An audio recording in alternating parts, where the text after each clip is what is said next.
Al ver esta imagen de superhéroes, lo primero que viene a nuestra mente es misión, protección, defensa. Pero los superhéroes en la fotoprotección son ellos. Nosotros, los dermatólogos, la fotoprotección forma parte de nuestro día a día. Y cada día tenemos que identificarnos más con ella, porque forma parte en todo el ámbito de nuestra profesión y son muchos los efectos que tienen las radiaciones solares a nivel molecular, clínico y ahora también sobre el medio ambiente. Porque conocer los efectos de las radiaciones, todos estos efectos son muy conocidos por nosotros y quiero profundizar un poco sobre ellos, sobre cada uno de ellos. Las quemaduras solares son producidas por una intensa radiación de la luz solar o de una fuente de luz, específicamente las radiaciones UVB. Ya en una piel sensibilizada, generalmente los fototipos del 1 al 3, y depende de muchos factores, por ejemplo, del tiempo de exposición, de la estación del año, etc. Con síntomas locales muy conocidos por nosotros y síntomas sistémicos muy importantes hasta llegar al colapso circulatorio. Entonces, el eritema que ocasiona las radiaciones son producidas por efecto de las prostaglandinas como mediadores de la inflamación. Ya 4 o 6 horas de exposición con una exposición máxima de 12 a 24 horas. Existen datos epidemiológicos de que por lo menos 5 episodios al año aumenta el riesgo 3 veces de melanoma y de otros cánceres de piel como el vasocelular y el espinocelular. Otro impacto muy importante, ya con mucha evidencia científica, lo que es la fotocarcinogénesis. Y el objetivo molecular importante es el daño del ADN. Las radiaciones ultravioletas, el sello del daño al ADN es la producción de dímero de timidina, como también la activación de la síntesis de la proteína P53. Ella es el guardián del genoma. Entonces, cuando hay mutaciones en ella, se pierde un control del genoma, entonces aparecen los cánceres de piel. Se ha avanzado mucho y estos investigadores en este estudio son los primeros en decir que ya se sabe que en el locus genómico 11q2223 existe un defecto producido por las radiaciones ultravioletas y que una pieza clave es la acetilación de las histonas. Las histonas se consideran el equipaje del ADN. Antes no se le daba tanta importancia, pero hoy se sabe que ya tienen acciones reguladoras muy importantes y con ello hay una activación de las metaloproteinasas de la matriz extracelular. Las metaloproteinasas son enzimas proteolíticas de la matriz extracelular. Ellas tienen funciones importantísimas biológicas, como es la embriogénesis, en la cicatrización de las heridas, en la angiogénesis. Pero una actividad acelerada de ella, entonces sí ocasiona daño. Ya se hablan de otras vías como esta que están involucradas en la síntesis de las metaloproteinasas. Entonces, otro impacto de la inmunosupresión ya se sabe, muy bien descrito, que inhibe la presentación antigénica, un punto clave en la respuesta inmunológica. Hay liberación de citoquinas inmunosupresoras y por ende liberación de linfocitos T reguladores. La inmunosupresión es un paso importantísimo para la producción de cáncer de piel. Y con ellos también aumentan las infecciones oportunistas, muy conocidas por nosotros, y muchas veces les recomendamos a los pacientes que hacen infecciones por herpes la fotoprotección y es por la inmunosupresión que estas producen. Entonces, ya se sabe, los primeros estudios estudiando el fotoenvejecimiento eran en ratones, pero ya en estudios de queratinocitos irradiados con UVB se sabe que ellos entran en estrés oxidativo. Se libera interleuquina 6. Las interleuquinas no podemos verlas como las malas. Simplemente las células no saben hablar y las interleuquinas es la comunicación entre las células. Entonces, esta envía una información al fibroblastos de la dermis para que se active las metaloproteinasas y con ello la degradación de las fibras de colágeno y de elastina, como consecuencia el fotoenvejecimiento. Otros estudios ya se sabe que además de la interleuquina 6, la interleuquina 1, que es muy inflamatoria, y también el factor estimulante de granulocitos y macrófagos. Ya se sabe también, estos estimulan los fibroblastos y se produce otra proteína endógena que se llama nectrecilina, que produce aquí un deterioro de las fibras de colágenos. Entonces, ya otros estudios con irradiaciones UVA, se sabe que producen el factor estimulante, interleuquina 6, en mayor magnitud que las radiaciones UVB. Lo mismo, la liberación de la activación de las metaloproteinasas, el deterioro de las fibras de colágeno y elastina y por consiguiente lo que es la aparición de las arrugas y la flacidez. Entonces, dicho gráficamente, el mecanismo por qué se producen las arrugas, las radiaciones UVA, se activan estrés oxidativo, lo que habíamos mencionado, se le envía una información a los fibroblastos de la dermis que produce la nectrecilina, activación de la colagenasa tipo 1 y por ende la degeneración de las fibras elásticas, la pérdida de la flacidez y la arruga. Y aquí con la actividad de la colagenasa tipo 1, entonces se produce un déficit de colágeno tipo 1 y formación de surcos. El mecanismo de los surcos de la UVA, lo que acabamos de mencionar, como mecanismos productores. Entonces, esto tiene un mayor impacto en zonas tropicales. Ya sabemos que las radiaciones solares inciden perpendicularmente a las zonas tropicales. Entonces, la zona tropical es esta banda intertropical con el trópico de Cáncer por arriba y el trópico de Capricornio por debajo. Entonces, tiene más importancia las medidas de fotoprotección en zonas tropicales. Entonces, expertos del Ecuador en el 2019 encontraron que existen niveles anormales de radiaciones ultravioleta, comparadas con años anteriores que fue un 20% y en el 2019 fue de un 25%. Más importante. Bueno, ya conociendo el porqué de la misión de la fotoprotección, suministros médicos de República Dominicana, vamos a tomarnos una limonada, una copa de vino, una copa de agua para refrescarnos. Entonces, vamos a hablar un poquito del protagonista, los protectores solares. Una pequeña historia. Ya se sabe de tiempos que los egipcios y los griegos hacían medidas de fotoprotección. Los egipcios adoraban el sol. Ellos se introducían en el agua para fotoprotegerse, medida que no era correcta. Pero ya el lanzamiento, el boom, el primer cosmético que sale del primer protector solar fue en el 1928, usados para los soldados de Estados Unidos que se quemaban, tenían fotodermatosis y le quedaba la piel roja. Este primer protector solar se extrajo era a base de parafina, derivado del petróleo. Pero ya este comerciante sueco lanzó su primer protector solar en el 1944 y lo bautizó como Kurt Toner. Y fíjense cómo lanzaron una publicidad que parece graciosa de esta niña.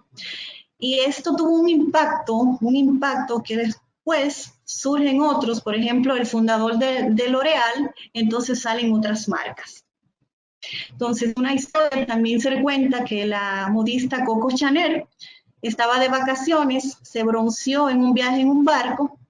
Entonces, en esa época, la tez blanca, el blanco, daba clase. Entonces aquí empieza que lo que es el bronceado empieza a tener importancia y ya en el 1955 se empieza a hablar de factores de protección y ya en el 1986 un francés es el que lanza las primeras cabinas para broncear. Entonces, estableciendo, aclarando conceptos, protector solar es el producto comercial para proteger la piel de las radiaciones que contiene uno o varios protectores filtros solares a los cuales se le agregan emolientes, antioxidantes que ya nosotros conocemos. Y los filtros solares son aquellos compuestos específicos que impiden el paso de las radiaciones ultravioletas. Ya estas son clasificaciones muy conocidas por nosotros.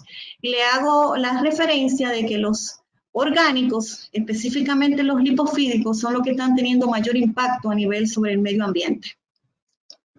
Entonces, los filtros químicos son compuestos aromáticos. Ellos absorben las radiaciones UVA y UVB. La transforman en energía y por ende calor. Aquí algunos ejemplos.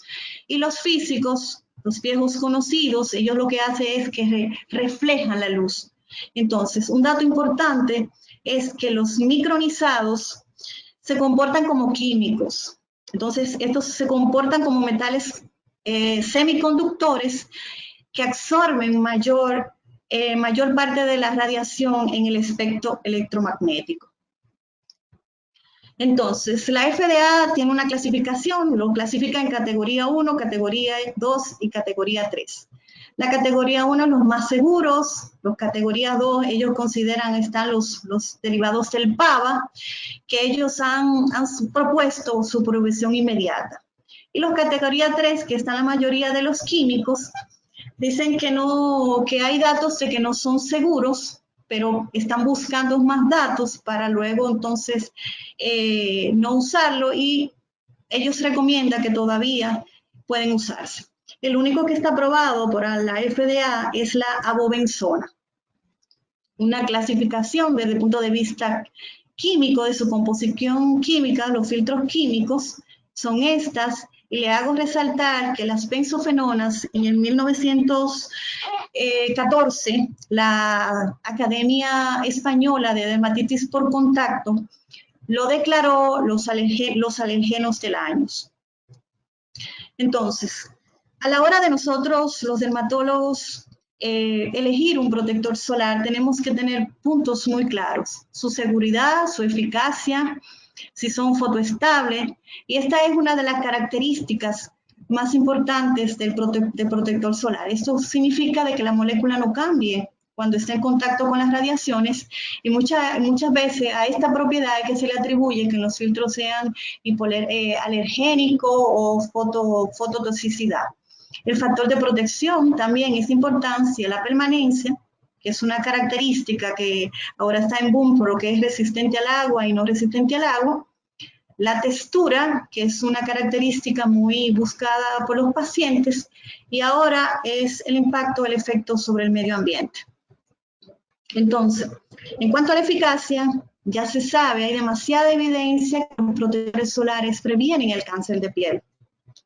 La seguridad, como les decía, que no sean alergénicos, su absorción y los protectores solares físicos no se absorben. Por eso su preferencia y su uso y su indicación en niños. Entonces, ya están saliendo muchos estudios sobre los filtros químicos, sus efectos endocrinológicos. Son estudios que no tienen tanta evidencia, pero sí ya se habla de efectos estrogénicos, antiandrogénicos, por ejemplo, efectos en la reproducción en peces. O sea, tenemos que estar a la mira y seguirlo en el tiempo, estos efectos. También efectos en la fecundidad, en hombres, con las benzofenonas, efectos de la oxibenzona, que durante el embarazo estaba relacionada con menor edad gestacional en neonatos de varones y una disminución del peso a nacer en recién nacido. Entonces son estudios que hay que seguirlo, tenemos que estar pendientes de esto. Y ya la comunidad científica tiene sus ojos sobre el impacto de los protectores físicos, en el medio ambiente. Ya se sabe y se han detectado en fuentes de agua, aunque sean tratadas, detección en varios peces. La oxibenzona se ha detectado en las algas de los arrífides de coral y pueden estar implicados en el blanqueamiento.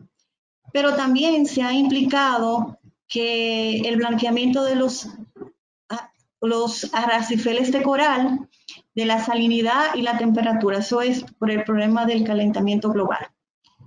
Por esta razón, algunas jurisdicciones han prohibido la oxibenzona y el octinoxato.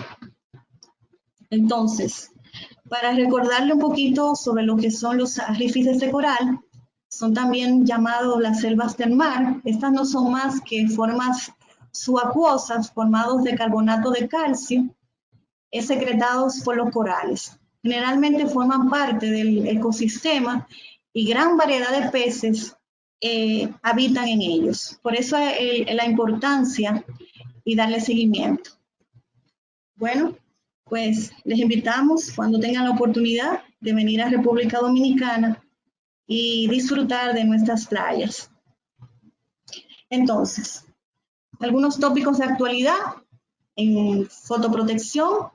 Hay estudios ahora que hablan de que los protectores solares pueden permanecer hasta 8 horas en la piel y que eso de estarlo retocando cada 2 horas, esto todavía tenemos que seguirlo. Antes se nos decía que no había un protector resistente al agua, ahora sí se sabe que hay resistente al agua cuando duran 40 minutos y muy resistente al agua con 80 minutos. Entonces, en cuanto a las presentaciones, ya se sabe que los aerosoles se pueden dispersar con el viento y que lo que es la aplicación y la fotoprotección se puede ver alterada. Entonces, se prefiere las emulsiones cuando hablamos de protector solar resistente al agua. O sea, cuando nos vayan a presentar protectores solares resistentes al agua, la mejor penetración es la emulsión. En cuanto al bronceado, antes se sabía que la melanina se pensaba que era protectora, pero ahora se sabe y se demostró que la feomelanina puede generar dímeros de timina, por ende, esto es por daño del ADN, entonces por eso la importancia de las cámaras de bronceado. En cuanto a las gafas, no todas las gafas oscuras tienen factor de protección. Se ha mencionado que al permanecer mucho tiempo con ellas se pueden dilatar las pupilas, entonces mayor exposición a las radiaciones solares. En cuanto a las ropas, ya se hablan que estos tejidos ya no solo nos hablan de que protegen, ya no están hablando de que protegen hasta un 50, sobre todo las telas licras. Entonces, lo que es mucha preocupación a nivel mundial de los pacientes sin fotoprotección y vitamina D, ya se sabe que se ha comprobado que la exposición con la aplicación de los protectores solares no afecta la producción de vitamina D. Entonces, esto es importante. Entonces, en cuanto a lo que es el espectro electromagnético, los infrarrojos, los A, los B y los C, ya se saben y se han estudiado cómo ellos llegan y qué porcentaje a las diferentes capas de la piel. Y ya se sabe que ellos también, específicamente los A, son productores de la metaloproteinasa tipo 1 y por ende contribuyen al fotoenvejecimiento. Entonces, otros estudios que fueron publicados de los infrarrojos, como también aumentan la expresión de las metaloproteinasas y de las procolagenasas tipo 1. Entonces, aquí se complican un poco las cosas y es muy importante el efecto de la luz azul, la luz visible, sobre la salud. Fíjense aquí en el espectro, las radiaciones ultravioletas y luego las visibles, cómo están tan cerca. Entonces, son muchos los efectos a nivel de la salud que pueden ocasionar la luz visible. Daño de la retina, formación de dímeros de timidina, por ende daño del ADN, que eleva el estrés y el ritmo cardíaco. Mucho se sabe, aumento del apetito, de la resistencia a la insulina, por ende diabetes y obesidad. Pero quiero resaltar aquí a la comunidad dermatológica que ya se sabe que la luz visible, específicamente la luz azul, genera un estrés oxidativo que contribuye al fotoenvejecimiento y que es muy importante, que puede producir hiperpigmentaciones. Esto es importante para nuestros pacientes con problemas de mancha, en pacientes con melasma, que vamos a darle protección de más amplio espectro, que no tan solo UVA y UVB. Tenemos que indicarles protectores que bloqueen la luz azul. Entonces, ya se sabe que también la luz azul ocasiona una disbiosis en lo que es la flora bacteriana normal de la piel, con un incremento a las infecciones por Staphylococcus aureus. Entonces, ¿qué hay de nuevo en lo que es fotoprotección oral? Hay estudios con nicotinamida, o mejor ya conocida como niacinamida, que usada 500 miligramos 2 veces al día, se ha asociado que ella disminuye los dímeros de timidina, o sea, repara el ADN. Esto fue un estudio que se utilizó 500 miligramos 2 veces al día por 12 meses. Otro, el que se está usando, el amelonotoide, ayuda a que se produzca eumelanina, entonces que sirva como fotoprotector en pacientes con protoporfirina eritrodérmica y, muy importante aquí, que se ha utilizado en urticaria solar. Estos estudios están en fase 1 y fase 2, tanto en Europa como en Estados Unidos. Muchísimas gracias. Esta ha sido mi intervención. Aquí le pongo algunas actividades que realizamos en la Fundación. Nosotros creamos nuestra primera versión de nuestro protector solar cuando salimos a hacer las campañas educativas con niños. También hacemos campañas en los policías de tránsito de nuestra provincia, jornadas médicas, y muchísimas gracias por su atención. Bueno, agradecemos mucho a la doctora por su charla y por explicarnos tantas cosas sobre la fotoprotección y los protectores solares, que son realmente datos que cualquier dermatólogo necesita saber, conocer, para poder hacer las recomendaciones adecuadas a sus pacientes. Y bueno, parece que tenemos más o menos la misma iconografía con la doctora, pero no se puede inventar nada. Y por mi parte intenté hacer algo un poco distinto, enfocándome, antes de hablar del producto, por supuesto, pero enfocándome sobre la luz visible. Y la doctora ya habló del tema y enseñándonos todos los daños que podía ocasionar la luz visible. Y bueno, eso hay que saberlo porque realmente no podemos quedarnos como 20 años atrás con el tema UVA, UVB y nada más. Y la luz del sol, como decía la doctora, son UVA, UVB, por supuesto, conocemos muy bien, pero también más del 50% de la energía del sol es luz visible y, como dijo ella también, el 42% infrarrojo. Bueno, el daño solar por la luz visible, todo empezó en 1984 y se publicó por primera vez el hecho que la irradiación de la piel sin radiación ultravioleta, solamente con luz visible infrarrojos, era susceptible de provocar cambios pigmentarios cutáneos. O sea, para broncear no es suficiente el UVA-UVB, pero también la luz visible puede permitirlo. Y luego se enfocó más la investigación sobre la sola luz visible y se demostró que estaba induciendo oscurecimiento pigmentario inmediato y también eritema inmediato, pero también respuesta y oscurecimiento pigmentario retardado. O sea, un bronceado de verdad. La luz visible no es que va, no sé, a poner un color cualquiera a la piel, sino que va a producir melanina. Y eso tenemos que tenerlo en cuenta. Y la doctora hablaba de melasma. En este caso vamos a volver al melasma, pero hay que tener en cuenta la luz visible. ¿Cómo lo hacemos con los ultravioletas?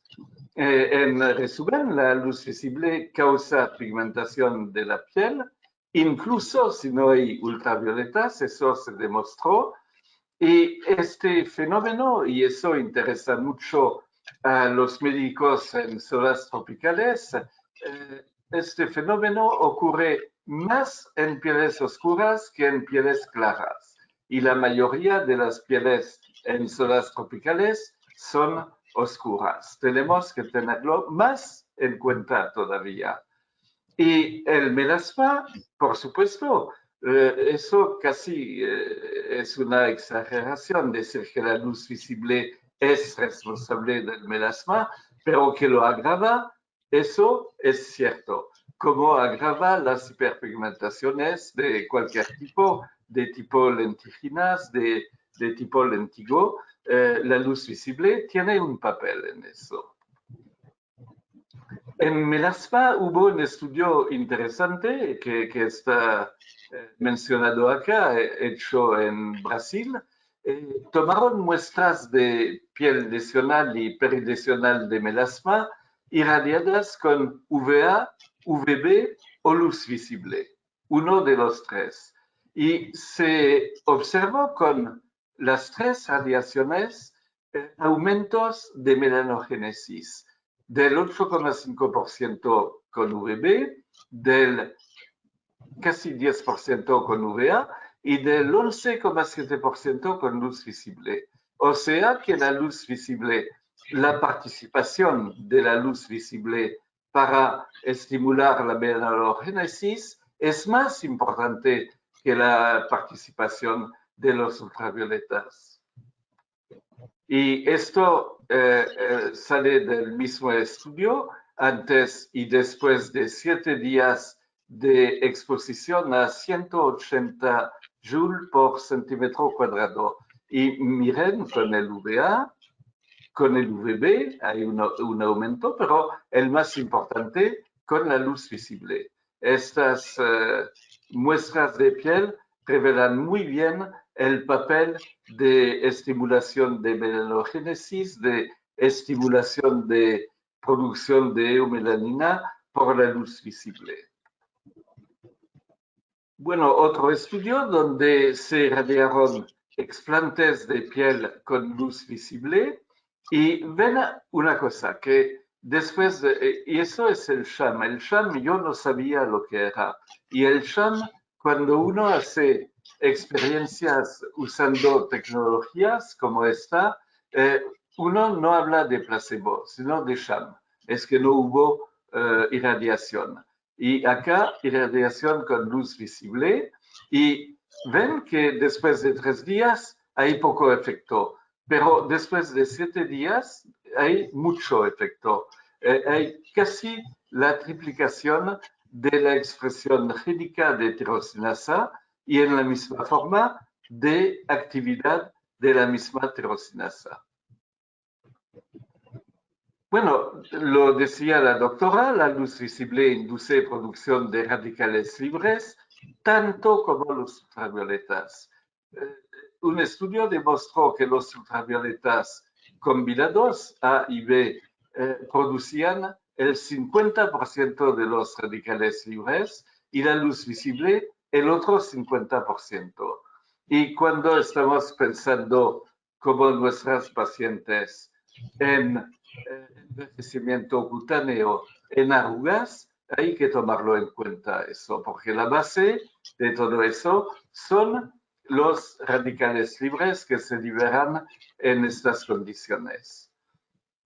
También aumenta ya hablamos de eso, la producción de citocinas proinflamatorias, la interleucina 1, la 6, la 8, pero también las metaloproteinasas, estas enzimas que están comiendo la dermis, que están comiendo las fibras de colágeno y de elastina. Y por supuesto, todo eso, este aumento muy importante, dramático de estas citocinas, va a favorecer el envejecimiento cutáneo otra vez. El ADN también está afectado por la luz visible a través de formación de bases oxidadas del ADN y un poco menos por formación de dímeros. Pero hay ambas actividades de la luz visible sobre la formación de estos complejos químicos y de vuelta envejecimiento cutáneo y también más grave carcinogenicidad y tumores pueden aparecer, ocurrir solamente con irradiación con luz visible, exceptuando los ultravioletas. La única buena noticia es que la luz visible no tiene efectos a nivel de barrera cutánea como lo hacen los ultravioletas. Bueno, aquí pueden ver que la irradiación con luz visible, 180 joules por centímetro cuadrado, eso fue en 8 días, provoca la misma liberación de radicales libres que la misma irradiación con UVA-UVB. Tenemos resultados similares. Igual a nivel de la interleucina 1 alfa, que es la más inflamatoria de las citocinas, y casi igual también, un poco menos, a nivel de la metaloproteinasa 1, de la colagenasa 1. Pero ven que la luz visible no es que tenga un efectito o algo así, pero tiene realmente un efecto real y similar al efecto nocivo que tendría la irradiación con ultravioletas A y B. Bueno, eso es interesante. Acá no se nota mucho, pero hay una barra también que está casi blanca y eso es lo que produce la luz visible y lo que produce a nivel de radicales libres. La luz visible sola produce este nivel de radicales libres y cuando se usa la luz visible combinada al UVA-UVB, o sea, la luz solar, y el protector solar UVA-UVB, bueno, no hay diferencia. El protector solar UVA-UVB clásico no tiene efecto contra la irradiación de la luz visible. Pero si se agrega un combo antioxidante, en este caso sí, hay reducción muy importante y obviamente de producción de radicales libres. Y lo mismo pasa con la producción de interleucina 1 y lo mismo también con la producción de metaloproteinasa. Bueno, pero hablamos mucho y con razón, porque hablamos de zonas tropicales, del sol y de la radiación solar, de su espectro, pero la luz visible es más que la luz del sol. Acá, bueno, acá por supuesto, esta persona con su nena está expuesta a la luz del sol, pero no creo que esta secretaria que está laborando con la computadora en su oficina esté directamente expuesta. Pero a cada rato tenemos esta luz que puede pasar a través de los vidrios, la luz visible pasa perfectamente a través de los vidrios y también en algunos casos como los seminarios, los congresos, no tenemos luz, pero tenemos pantallas, tenemos luz visible en forma indirecta, aunque no sea que venga del sol, pero la tenemos con las pantallas. Y una pregunta que nos hacemos en forma bastante frecuente, el vidrio. ¿Qué está pasando con el vidrio? Si hay sol afuera, tengo la ventana cerrada, pero estoy detrás de la ventana, no voy a tener problema con el UVB. El UVB no me va a tocar o poco. Con el UVA, sí, mucho más. El UVA, por la energía que tiene, pasa a través del vidrio común. Y la luz visible, por supuesto, no hace falta hacer estudios, hay que ver las evidencias, la luz visible también pasa al 90% a través del vidrio común. Bueno, acá tenemos un ejemplo, ya lo mostré una vez. Este hombre está manejando ese camión, pasó su vida en este lugar, en este asiento, con el vidrio cerrado, pero miren cómo está. La parte izquierda del rostro que estaba del lado del vidrio está mucho más marcada que la otra cara. Se nota en forma absolutamente obvia. ¿Y por qué? No tanto por el ultravioleta, pero más que todo por la luz visible. La luz visible también son lámparas y tenemos lámparas de cualquier tipo, los neones también, y ustedes ven que, por supuesto, la luz visible, por eso sirven las lámparas, para iluminar algo, y la luz visible hay una emisión muy importante en cualquier tipo de estos artefactos, pero también, cuidado, porque emiten en parte en el ultravioleta. Y eso es un riesgo más de estas lámparas. Pero ustedes me van a decir que la mayoría de nosotros cambió las lámparas en el departamento, en la casa, con lámparas LED. Y eso es cierto. Acá hay es el motivo que nos lleva a hacerlo. Eso es el consumo de electricidad de una lámpara con filamento incandescente y eso en azul de una lámpara LED. Entonces estamos gastando mucho menos y por eso estamos haciendo la conversión.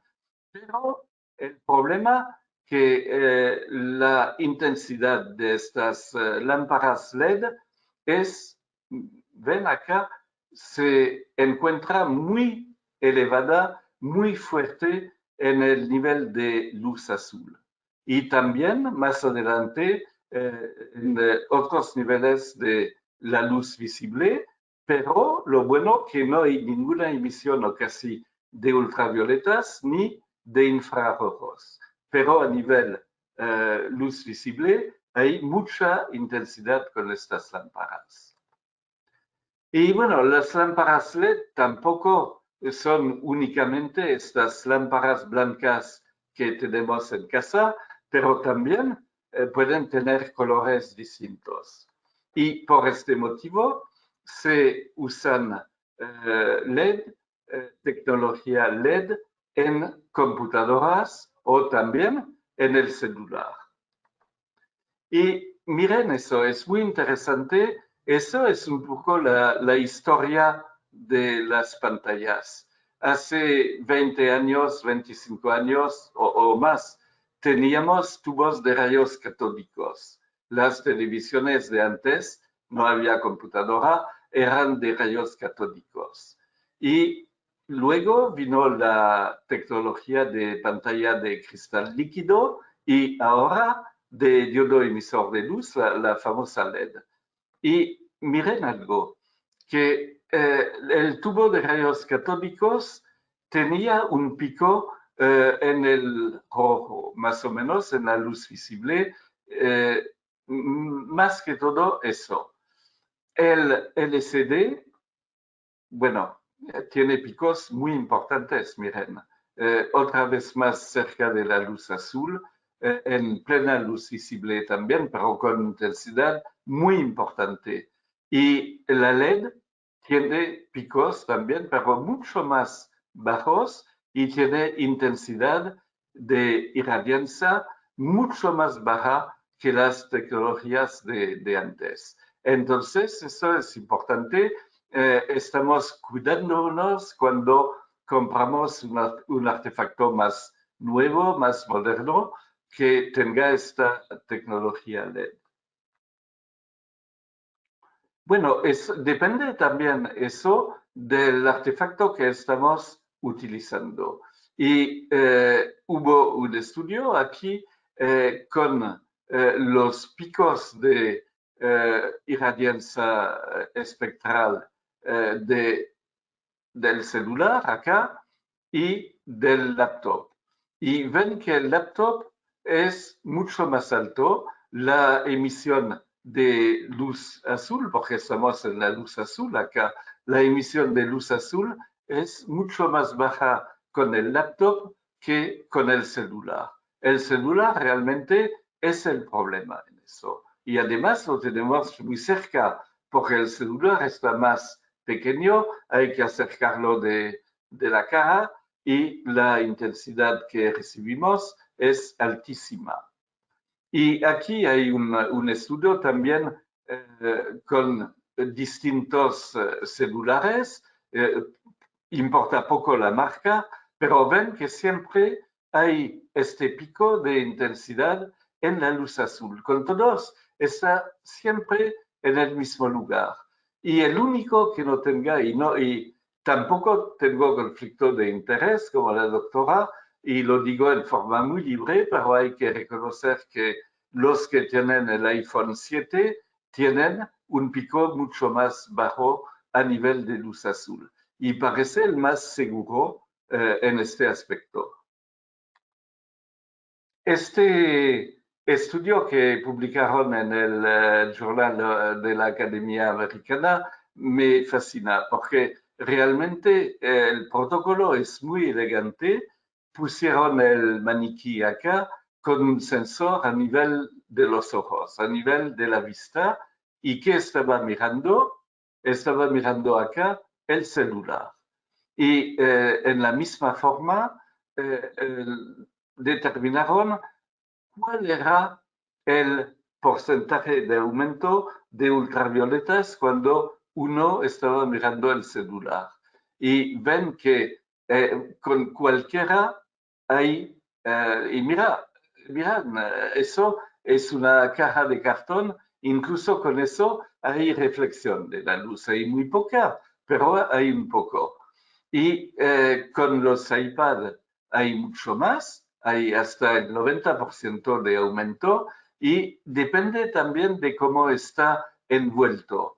Si está envuelto cuando está solo, hay este nivel, un nivel más alto cuando está envuelto en blanco o negro y mucho más alto lo pusieron en una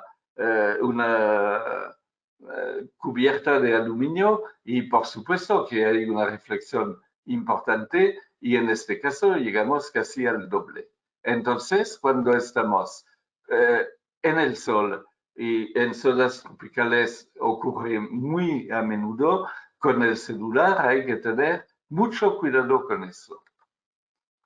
Y volvemos a los fibroblastos. La doctora habló mucho de eso y con mucho sentido en el envejecimiento de la piel.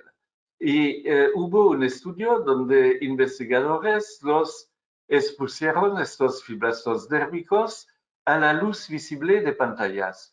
¿Cómo estamos haciendo todos los días? Ustedes están haciéndolo en este momento. Yo peor todavía porque tengo pantalla grande. ¿Y qué pasa? Hay síntesis de procolágeno reducida del 24%.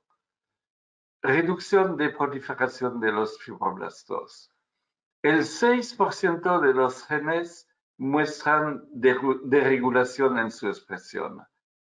Fragmentación del 50% de su red mitocondrial, de su fábrica de energía, desorganización de las fibras de actina F y también reducción del 26% de la superficie de los fibroblastos. O sea, cuando estamos exponiendo nuestros fibroblastos en forma continua al celular, a la pantalla de la computadora, realmente estamos haciendo una masacre, cometiendo una masacre contra los fibroblastos. Y miren, acá cuando no hay exposición o si hay exposición, la apariencia del fibroblasto va a ser muy distinta y se nota que está muy dañado. Bueno, ahora nos queda un minuto para hablar de los productos de Biotopix Photoprotect, que es un concepto nuevo porque para mí existe un competidor y nada más, y no está en todos los países, y el concepto se basa en la necesidad de brindar al paciente no solo la protección UVA-UVB que hacemos desde años, sino también una protección contra la luz visible y las radiaciones infrarrojas. Hay dos productos, pero este casi lo borro y más que todo en zona tropical es un factor de protección 30 y vamos a pararnos un poco sobre el factor de protección 50 más. Y eso a mí me sorprendió que eso es la lógica de la Unión Europea. 50 más para mí podía ser a partir de 50. Para una persona con sentido común es a partir de 50, no menos, más puede ser, pero no menos. Y no significa eso. Eso en el reglamento europeo significa que debe tener por lo menos 60. Si no, el fabricante no tiene derecho a indicar 50 más. La protección UV, por supuesto, como cualquier producto del mercado, con 5 filtros químicos.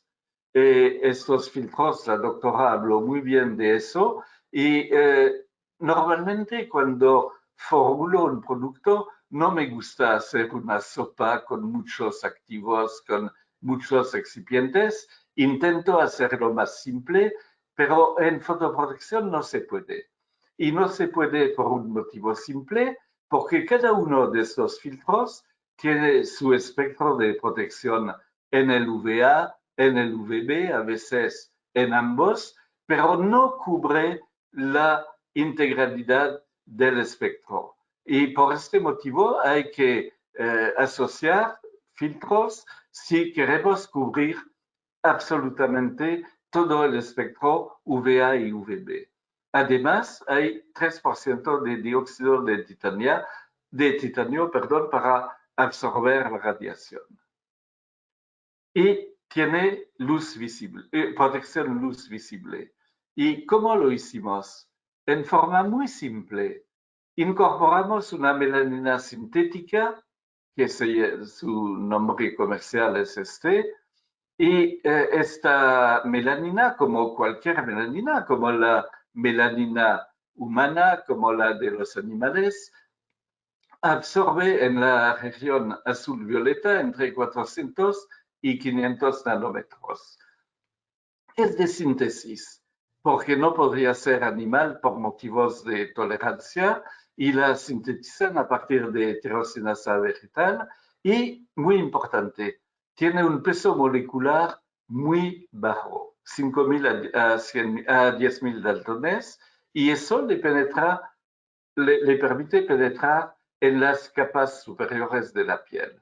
Es importante porque si tomamos la melanina del calamar, por ejemplo, son moléculas hiper grandes y de un volumen enorme y se quedarían a la superficie y no solo eso, pero de quedarse harían como una capa negra en la superficie de la piel. ¿Quién se va a poner un producto así? Nadie.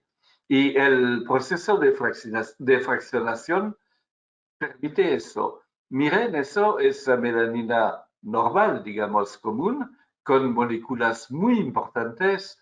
Y acá tenemos, después de fraccionación, moléculas mucho más pequeñas que no se van a notar y que van a absorber en la misma forma la luz visible. Y seguro de empleo, porque la melanina esta no tiene ni citotoxicidad, ni fototoxicidad, ni eginotoxicidad, ni fotorinotoxicidad, y no irrita ni sensibiliza a la piel o a los ojos. Y esto es el espectro de lo que llamamos en física el espectro de extinción del producto nuestro, del SPF 50+, y ven que a nivel de la luz azul tenemos el 90% casi de protección contra la luz visible. Un poco menos más adelante, pero importa menos porque la más peligrosa, la más dañina, es la luz azul. Protección infrarrojo también a partir del extracto de una bacteria que se llama Thermus thermophilus. Esta bacteria vive en aguas termales muy calientes. La descubrieron en Japón. Puede vivir entre 50 y 82 grados Celsius de temperatura. ¿Y qué está pasando? Para aguantar eso, tiene algo especial y está produciendo sustancias que son antioxidantes muy fuertes que van a prevenir los daños causados por la radiación infrarroja. Disminuye la inflamación, aumenta la hidratación y, por supuesto, previene el estrés oxidativo. Y por fin, el tema que habló la doctora, muy importante, el daño al ADN, tanto de los ultravioletas, de la luz visible, hay que reparar el ADN mientras se pueda. Y por eso buscamos protección del ADN nuclear y también del ADN mitocondrial. Y lo encontramos con esta planta que se llama Cassia alata.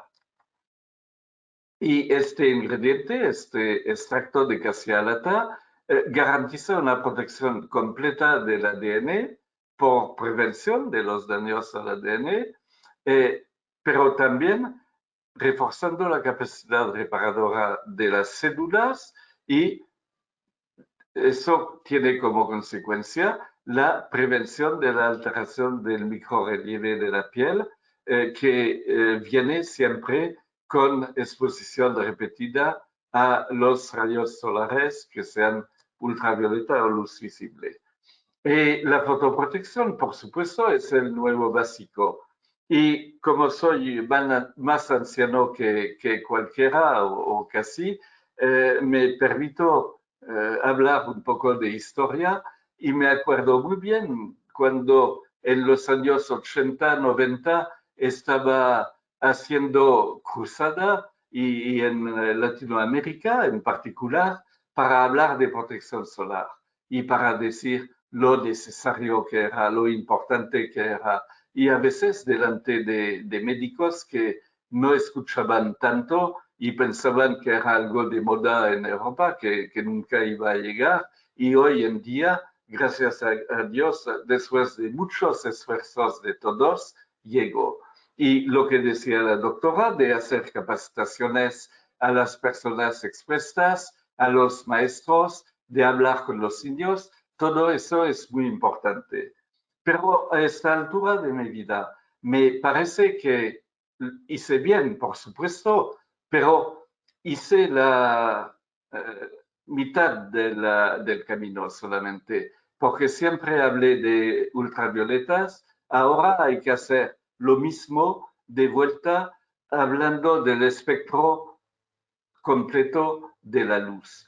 Y creo que eso es la conclusión, que no solo sirve recomendar, recetar una fotoprotección común de ultravioleta, pero también es muy importante destacar la importancia justamente de una fotoprotección íntegra sobre los ultravioletas, la luz visible y los infrarrojos. Y ahora voy a pedir a Martín que se acerque y que hable de primero las preguntas, que es lo más importante, y luego los ganadores de la rifa. Muchas gracias, doctor. Le vamos a dar también micrófono a la doctora. Los invito a todos los participantes a dejar sus consultas en la sesión de preguntas. Mientras tanto, vamos a leer a los doctores las preguntas que han dejado hasta el momento. Comienzo, doctor, con las preguntas. Entonces, está indicado el uso de bloqueador solar en la noche, teniendo en cuenta las bombillas LED, celulares y computadoras. Y sí, si queremos ir realmente hasta la última extremidad, sí. Y yo les voy a decir de dónde me ven. Ahora es de noche, obviamente, pero de día tengo luz por la ventana que está acá a la derecha y todos los días me aplico este protector solar. Incluso no salgo ni a la puerta, pero igual lo aplico. Y de noche sí sería de tener un protector luz visible, sería útil. Perfecto. Le hago otra pregunta. ¿Cuáles son los ingredientes que debo buscar en el etiquetado de un producto para saber que sí tiene protección contra las luces azules e infrarrojas? Es decir, ¿cuáles son los ingredientes que protegen contra las luces azules e infrarrojas? Gracias. Bueno, como lo conté, el único para mí que realmente tiene efecto sobre la luz azul es la melanina. Es un protector físico, actúa como un protector físico y porque absorbe la melanina, absorbe la luz visible y es el único que tenga digamos, una eficacia segura. Y en cuanto al infrarrojo, si queremos ser muy honestos, no existe hoy en día una fotoprotección contra la radiación infrarroja. ¿Y qué estamos haciendo como paliativo, digamos, porque si no existe no vamos a inventarlo? ¿Qué hacemos? Estamos usando un antioxidante muy fuerte para combatir la emisión de radicales libres y para eliminar esos radicales libres. Pero protección de verdad contra el infrarrojo, el que venga diciendo tengo el filtro antiinfrarrojo, no existe en este momento. Lo único que pueda actuar son estos pigmentos, más que todo los pigmentos de hierro, que tienen color oscuro, marrón, pero hay que poner una concentración muy alta y resulta totalmente inaceptable para el consumidor. Muy bien, doctor. Le hago una última pregunta que está. ¿En qué caso debería usar entonces el Biotopi Photoprotect SP30 y en qué caso el SPF 50? Bueno, depende quién hace la pregunta. Si es una doctora o un doctor de nuestros países tropicales, no tienen que usar nunca el SPF 30, porque no es suficiente.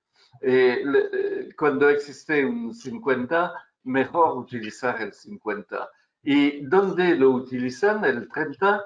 Y no estoy haciendo anécdota ni nada, lo utilizan en Escandinavia, porque no tienen la fuerza de la intensidad de sol que tenemos y pueden permitirse y además quieren broncear un poco, no tienen mucho sol y durante poco tiempo en el año y lo utilizan para tener un bronceo. Pero realmente en las zonas nuestras no creo, vamos a preguntar a la doctora, pero no creo que sea conveniente. Además, hay un estudio muy interesante que dice que cuando una persona se aplica, hubo test de aplicación práctica de los productos Y cuando una persona se aplica un protector solar, SPF 30, por ejemplo, el promedio de protección es de 15, porque no aplican lo suficiente. Y pasa igual con el 50, pero por lo menos llegan a 25 o 30 de protección real. Pero con el SPF 30 no alcanzan ni los 15. ¿Qué opina, doctora, de eso? Sí, eso que usted dice tiene razón, porque eso también depende de la actividad del paciente. Entonces, si hay un paciente que trabaja mucho al aire libre, por ejemplo, aquí en Dominicana, agricultura, vendedores de ambulantes, entonces no es suficiente un protector con un factor 30, debemos de ponerle el 50. Tienes razón, eso depende de muchos factores, la actividad que realiza el paciente. Muchas gracias, doctora. Una última pregunta. ¿Debería utilizar un humectante antes o con solo Biotopic Photoprotect? Bueno, depende el tipo de piel, pero normalmente el humectante es siempre importante. Y en la mayoría de los casos hay que utilizar humectante antes del Photoprotect, sí. Sí, también se habla, por ejemplo, en los pacientes de melasma, es bueno la hidratación primero, sí, y sobre todo aquellos hidratantes, por ejemplo, como el ácido glicólico, que ayuda a la penetración, pues mucho mejor, pero sí se recomienda la hidratación. Muy bien, muchas gracias. Esto ha sido todas las preguntas. Hemos publicado en la sesión de chat los ganadores del sorteo, doctora Lady Rincón, doctora Dari Mesa y doctora Marisol González. A partir de mañana volveremos a publicar los ganadores en historias de Instagram. Agradecimiento especial a RLM Suministros Médicos, República Dominicana y a la doctora Ana Rodríguez. Doctor, finalizamos. Muchas gracias, Martín. Muchas gracias a la doctora, más que todo, de participar y hacernos descubrir tantas cosas interesantes. Y gracias a Martín por su presentación. Y el mes que viene tendremos otro webinar en la serie y los avisaremos y informaremos en tiempo. Muchas gracias a todos y hasta el mes que viene.